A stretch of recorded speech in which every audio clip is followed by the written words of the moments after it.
Discussed. Okay, Mr. Fuller, I wasn't ignoring you. Please come on forward. And good evening. Don Fuller, I live at 725 Huntley.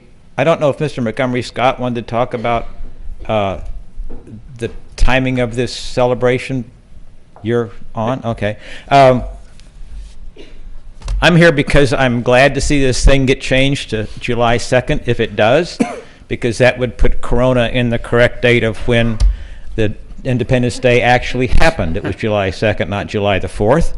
The truth is that early in June of 1776, Richard Henry Lee, the delegate from Virginia, offered the following resolution to the Second Continental Congress.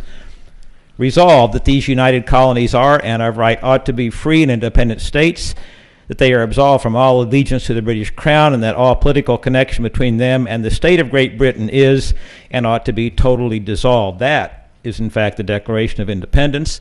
At that time, Second Continental Congress sent Thomas Jefferson and John Adams and Benjamin Franklin and Robert Livingston and Roger Sherman to start putting together the paperwork. Took them a while.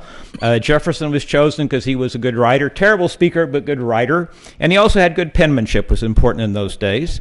And on July the 2nd, they finally got around to voting on it. So July 2nd is the day that the Continental Congress actually declared its independence from England, not July the 4th. And Jefferson and Adams and Franklin went back to a small room that Jefferson had been renting from a family in Philadelphia, and they finished up the work, and Adams and Franklin had a lot of input into it and made a lot of changes. They got it all done and presented it to the Continental Congress on July the 4th, at which time Hancock signed it as he was the president, and a guy named Charles Thompson, who was the recording secretary. They were the only two that signed that day. Thompson's running as kind of a notarization. So actually the true day of independence is July 2nd, so that would bring this city right in line with the facts, which would be good.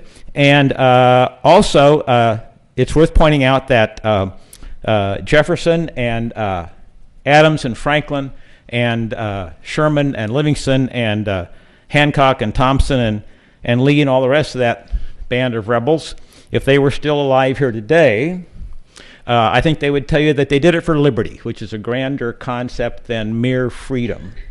They did it for liberty, and it is my contention, and I will discuss this with anybody, that they did not do it to establish a Christian nation, but to get away from one. So I'm glad we're going to do it on July the 2nd.